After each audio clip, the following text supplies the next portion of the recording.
अस्सलामुअलैकुम दोस्तों, मेरा नाम है असीम शफकत और आप देख रहे हैं हंसी टीवी। एक लम्हे के लिए अपने दिमाग पर ज़रा जोर डालें और सोचें कि आपने आखिरी बार इस ब्राउन चिड़िया को कब देखा था। ये छोटा सा परिंदा हाउस स्पैरो कहलाता है, जो कि आमतौर पर हमें देहाती इलाकों के अंदर सबसे ज़्यादा देखने को मिलती थी। लेकिन अब अचानक ऐसा क्या हुआ कि ये अचानक से दिखना बंद हो गई। वैसे तो इस चिड़िया की आबादी अंटार्कटिका के अलावा दुनिया भर के अंदर थोड़े से ज़ाहिरी बदलाव के साथ पाई जाती है, लेकिन ईस्ट अफ्रीका और साउथ एशिया के अंदर ये लगभग एक जैसी दिखती थी और बहुत ज़्यादा तादाद के अंदर पाई जाती थी।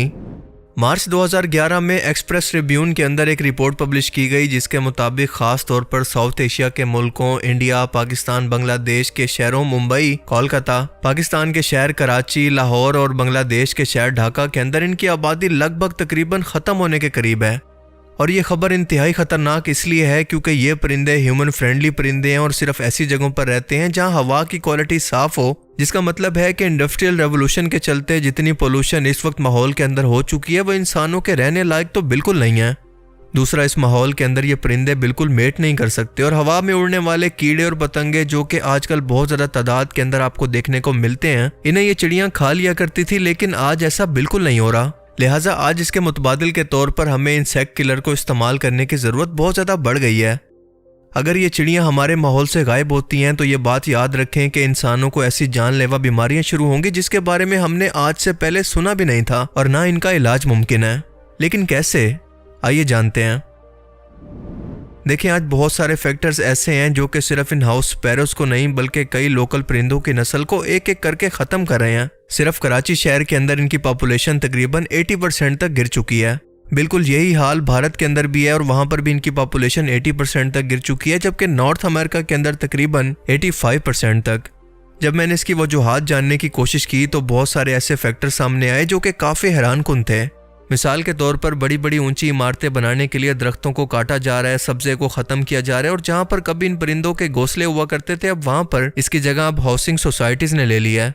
लेकिन इसके बावजूद भी इन परिंदों ने किसी न किसी तरह से सुराखों के अंदर या फिर ऊपर छतों पर पाइप्स के अंदर अपने घोंसले बनाकर अपनी नस्ल को किसी न किसी तरह से बढ़ाए रखा।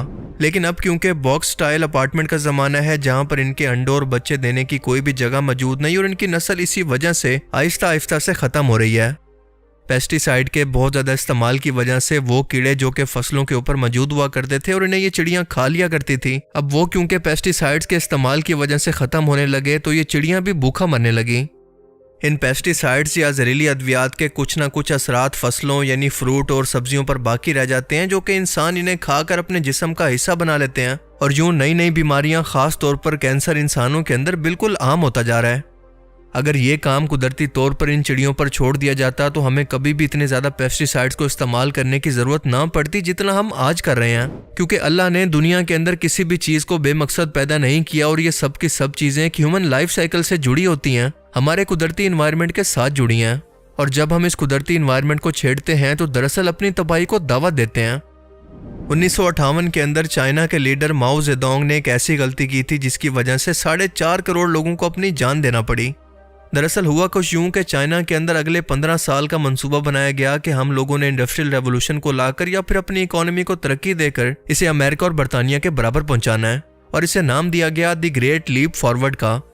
लिहाजा इसी टाइम के अंदर एग्रीकल्चर की परफॉर्मेंस को बढ़ाने के लिए माओ की हुकूमत के अंदर ही ग्रेट स्पैरो कैंपेन को चलाया गया, जिसके मुताबिक चिड़ियों, चूहों, मक्खी और मच्छरों को मार कर बिल्कुल चाइना से ख़त्म करने का प्लान बनाया गया। ख़ास तौर पर यह जुल्म इन चिड़ियों पर किया गया क्योंकि इनके मुतालिक चाइनीज़ रिसर्चर का कहना था कि हर एक चिड़िया हर साल तकरीबन 4 किलोग्राम का अनाज खा जाती है और फलों को भी नुकसान पहुंचाती है। अब क्योंकि ये चिड़ियाँ करोड़ों की तादाद के अंदर मौजूद हैं तो हम इस खाने को बचाकर अपने लोगों के लिए इस्तेमाल कर सकते हैं। लिहाजा इस कैंपेन की बहुत ज़्यादा प्रमोशन की गई, इसके लिए बाकायदा एक फोर्स कायम की गई, चाइना के लोगों को मोटिवेट किया गया और पूरे चाइना के अंदर करोड़ों चिड़ियों को मार दिया गया। इन बेचारी चिड़ियों को डराने के लिए ढोल बजाए जाते और जब ये डर कर आसमान के अंदर उड़ती रहती और जब थक कर गिर जाती तो इनको मार दिया जाता। इनके अंडों और इनके घोंसलों को तबाह कर दिया गया। सिर्फ 1 साल के अंदर 2 लाख चिड़ियों को मार दिया गया और अगले 2 सालों के अंदर ये तकरीबन बिल्कुल नापैद हो गई। ये चाइना के लोग इस हद तक बढ़ गए कि इन लोगों ने इन चिड़ियों के अलावा बाकी परिंदों का भी शिकार शुरू कर दिया, जिसकी वजह से इनकी तादाद लगभग ख़त्म होने के करीब आ गई। लेकिन ये लोग ये बात भूल गए थे कि ये छोटी सी चिड़िया भी इन्वायरमेंट का बैलेंस कायम रखती है और ये सिर्फ अनाज नहीं बल्कि कीड़े मकोड़ों को भी खाती है, जिसकी वजह से इन्वायरमेंट के अंदर इनकी तादाद बैलेंस रहती है। लिहाजा देखते ही देखते ये चिड़िया इन्वायरमेंट से तकरीबन बिल्कुल नापैद हो गई और इसके बिल्कुल उल्ट कीड़ों की तादाद जो कि एक मखसूस तादाद के अंदर रहती थी, देखते ही देखते करोड़ों की तादाद के अंदर बढ़ने लगी।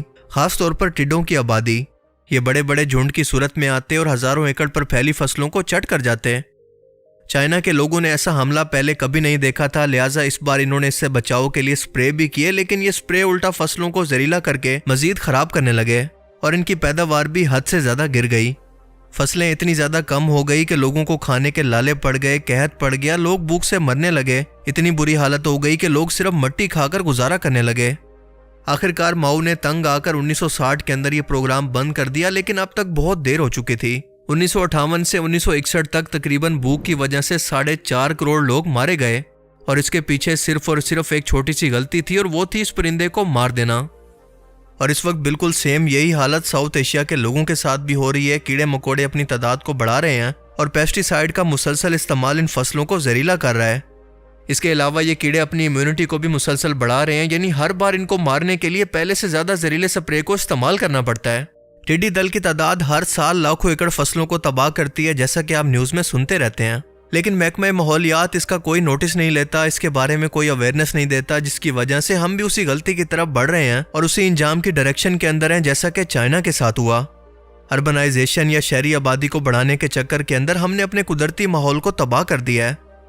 आज इस घरेलू चिड़िया की नस्ल कशी की एक अहम वजह इनका बेताशा शिकार भी है, फिर चाहे वो आसमान के अंदर मौजूद शिकारी हों या फिर इन्हें पकड़कर गलियों बाजारों के अंदर बेचने वाले लोग हों या फिर इनको आज़ाद करवाने वाले। यहाँ तक कि कई शहरों के अंदर तो बाकायदा इनका गोश्त भी शौक से खाया जाता है, जो कि इनकी आबादी को मुसलसल कम करने की वजह बन रहा है। मजीद एक अहम वजह के दरख्तों की कटाई की वजह से होने वाले हर साल टेम्परेचर के अंदर इजाफे की वजह या फिर ग्लोबल वार्मिंग की वजह से ये छोटा सा परिंदा अब मजीद गर्मी और सर्दी को बर्दाश्त नहीं कर पा रहा। शदीद गर्मियों के अंदर लोगों ने अपनी छतों पर पानी तक रखना छोड़ दिया है, जिसकी वजह से ये छोटा सा परिंदा भूख प्यास की वजह से दम तोड़ रहा है। कुल मिलाकर आज गवर्नमेंट को इन मसलों को सीरियस लेने की जरूरत है, कोई पॉलिसी बनाने की जरूरत है। इस बारे में लोगों को आगाही देना इंतहाई जरूरी है कि वो इन परिंदों के नेचुरल एनवायरनमेंट को तबाह न करें, वरना जब भी कुदरती माहौल से छेड़छाड़ होगी तो इसका नतीजा वही होगा जो कि चाइना ने एक वक्त के अंदर भुगता था और आज हम भी उसी डायरेक्शन की तरफ बढ़ रहे हैं। और यही वजह है कि आज अस्पताल मरीजों से भरे हुए हैं, क्योंकि हम अपने जिस्म के अंदर जहर को डाल रहे हैं। इससे पहले इंसानी तारीख के अंदर कैंसर इतना ज्यादा कभी नहीं फैला था जितना आज इंसानों के अंदर हमें देखने को मिलता है। और इसकी एक वजह है पेस्टिसाइड का बहुत ज्यादा या फिर हद से ज्यादा इस्तेमाल और गैर कुदरती काश्तकारी। और ये सब कुछ हो रहा है छोटे से परिंदे को इग्नोर करने की वजह से। और अगर मुस्तकबिल के अंदर भी ऐसा चलता रहा तो हमारा इंजाम भी चाइना से मुख्तलिफ नहीं होगा। लेकिन अफसोस कि आज इस बारे में किसी को भी कोई फिक्र नहीं है। बाकी आप इस बारे में क्या सोचते हैं, अपनी कीमती राय का इजहार कमेंट सेक्शन में जरूर करें। अब मैं मिलूंगा आपसे एक ऐसी ही नई इंटरेस्टिंग वीडियो में, तब तक के लिए अपना बहुत सा ख्याल रखिएगा। Thanks for watching this video. Allah Hafiz.